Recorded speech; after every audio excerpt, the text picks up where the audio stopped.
let's talk about pain and local anesthesia in the dental area. Okay, so as overview, there is a purpose of local anesthesia, and then we need to restore in our mind the anatomy of maxillary and mandibular nervous innervation, because you do that on the first year, right? And technique of local anesthesia blocks commonly used in local anesthetics and complications with local anesthesia. See, there is a complication everywhere. So the role of local anesthetics, it's decrease intraoperative and postoperative pain, is decreased amount of general anesthetics used in our area and increase patient's cooperation and diagnostic testing or examination. Of course, as you understand, any actions, any things that we do in oral cavity is combined with pain. So the local anesthesia is very important thing in dentistry in general. Anatomical consideration. As you remember, we have a trigeminal nerve. It is so-called mixed nerve, right? Because there's a sensory divisions and there is a motor divisions that goes to mostly masticatory muscles like masseter temporalis and musculus peregrinus lateralis et musculus peregrinus medialis. Not sure how to pronounce that in English, but you know that. Melahyoid, anterior belly of the gastric, and tensor tympani, and tensor veli palatini. It's all muscles, and the nerve and the divisions that are most common in anesthesia and what we should cut, right? I mean, cut in a understanding that we cut the sensation. Okay, so there is ophthalmic division. First one, we're not interested in that division because it goes to orbit. I mean, the orbital place, the orbital area. Okay, so the orbital area is not our area because there is a bulbus oculi or just eye. Okay, I'm not sure how to pronounce the Latin things in English. I just don't know. Maybe they pronounce it like Latin. Not sure. And we have a maxillary division, right? And mandible division. Those two guys we need to deal with. Okay. So all our anesthesias that we have in dental area, like focused, right, on those two divisions, the maxillary and mandible divisions. Remember, that is trigeminal nerve, right? So the second division and the third division is that we need to remember any second of our life, even 4, 3 a.m. Okay, it's very important. So maxillary division exists. The cranium via foramen rotundum of the greater wing of the sphenoid. I'm really not sure how to pronounce all those things in Latin, maybe. So we have os sphenoidalis and we have foramen rotundum, right? And travels at the superiormost aspect of the pterygopalatine fossa just posterior to the maxilla. The branches divided by locations, the intercranial, pterygopalatine, infraorbital, and facial. Okay, here we go. We have a second division. It's nervus maxillaris. Okay, maxillary division. Branches, we have few branches and within the cranium and within the pterygopalatine fossa. So altogether is 4. Okay, okay, that's okay. maxillary division within the pterygopalatine fossa is the zygomatic nerve and pterygopalatine nerve. As you remember, it's just anatomy. So let's move to something that we're really interested in. Facial branches. Okay, mandibular division. Commonly, information is the largest branch of the trigeminal nerve, composed of sensory motor roots. Sensory root goes these originate at the inferior border of trigeminal ganglion, and motor roots arise in motor cells located in the pons and medulla, lies medial to the sensory root. And branches. We have a sensory and motor roots emerge from the foramen ovale, the greater wing of the sphenoid, and initially emerge outside of the skull and divide about 2-3 millimeters inferiorly. We have three branches of the undivided nerve, branches of the anterior division, branches of the posterior division. Okay, local anesthetic instruments. Of course, for do that anesthetic things, we need some instruments for that, right? So we have anesthetic carpals, syringe, needle, mouth probes, and retractors. And local anesthetic, most commonly most using in dentistry is not is are a carpules, so-called carpules, right? It could contain 1.7 or 1.8, and it depends on exact local anesthetic, and it depends on the brand that manufactured that. So they all were made in blister pack or canisters, contains preservatives for epinephrine and local anesthetics. Epinephrine is the synthesized adrenaline, as you remember from pharmacology. Not sure if you have a pharmacology already, but hope so. And of course, we need to use syringe for that, and there is a aspirating type of syringe and non-aspirated type. I very recommend you to use aspirated type of syringes with um three circles. Okay, let it be just rings or circles, not sure. Local anesthetic instruments that we need to use, of course, with our aspirating type syringe is needle, right?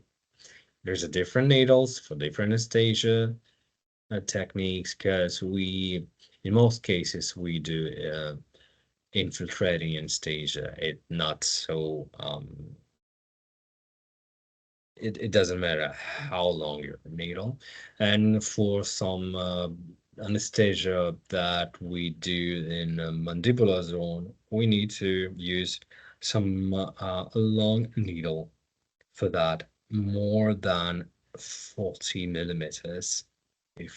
If you don't have that, you cannot do the mandibular anesthesia. That could be a problem for you.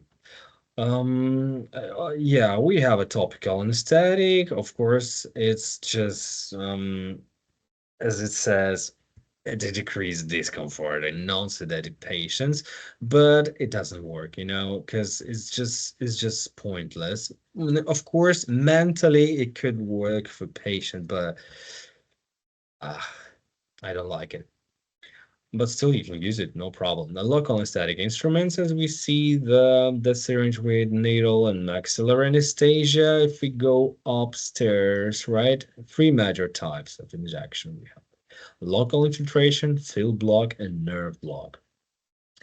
Infiltration, able to be performed in the maxilla due to thin cortical nature of the bone, involves injecting to tissue immediately around surgical site.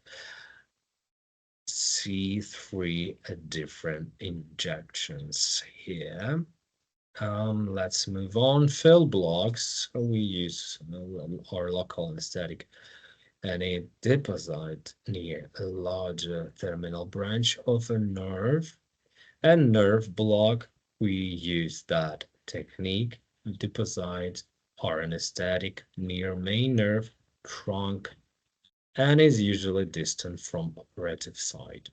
And you see, here you can see some examples of that nerve block anesthesia. The most useful here, it's just greater palatine and all those superior alveolar anesthesia.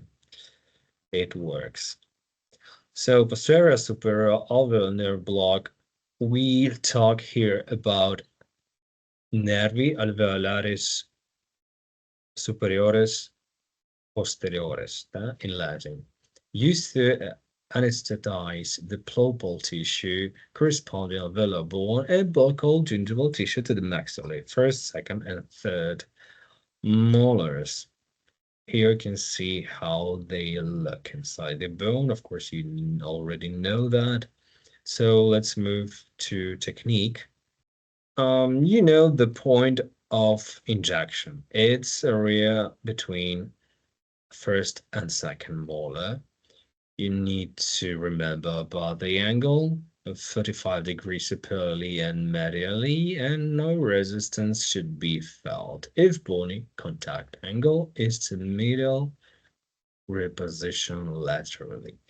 Insert about 15-20 millimeters. I mean, it's about needle, right?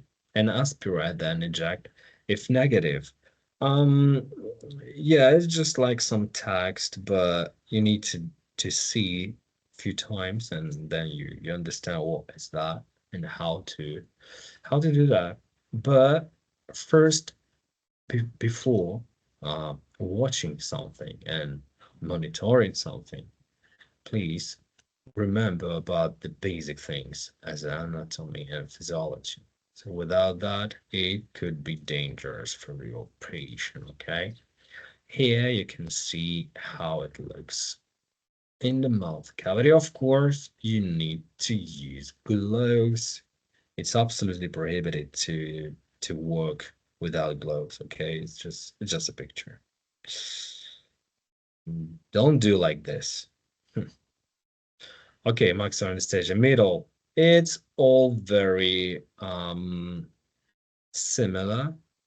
Here, the point of injection is between first and second premolars, but nothing more.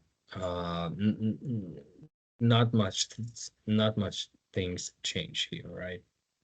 Just the place. And arterial, it's used to anesthetize the maxillary canine, lateral incisor, central incisor, alveolus, and buccal gingiva. Yeah, exactly. Not sure if I need to read all those techniques for you, but infraorbital nerve block. I can't say that it's still useful, but we need to know and remember about that. Anesthesia just to show that we know something about anatomy, and including the tests that you have during your education period. Okay. Okay, so we will remember about that nervus infraorbitalis, yeah, and those tissues, that the soft tissues that nerve innervate. Okay, okay, okay. Oh, that's very useful thing that calls created palatal nerve block. We have nervus palatinus major, right? So here we need to deal with that to anesthetize this area of half palatine. Very important. But remember that the anterior region of palatine is not under that nerve. So there is another nerve that came from canalis incisivus, right? It nerve calls nervus incisivus or nasa palatinus. Not sure how to pronounce in English, but still. Okay, here we go. There's some few techniques that you need to find the projection of the foramen palatinum major. Yeah, but still using contemporary anesthetics, you can do that approximately because in any case it works. Okay. Okay. Yeah. So that's exactly what I told you. Nasopalatine nerve here. If you're removing, for example, incisors or canine, you need to do that.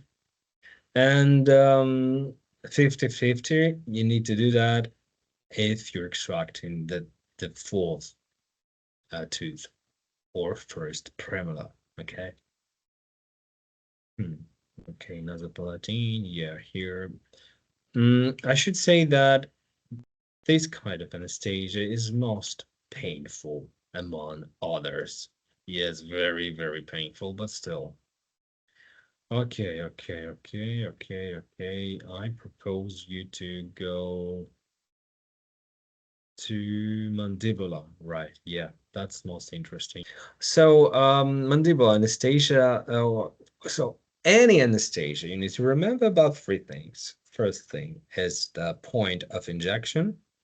Second thing is the algorithm of needle moving, or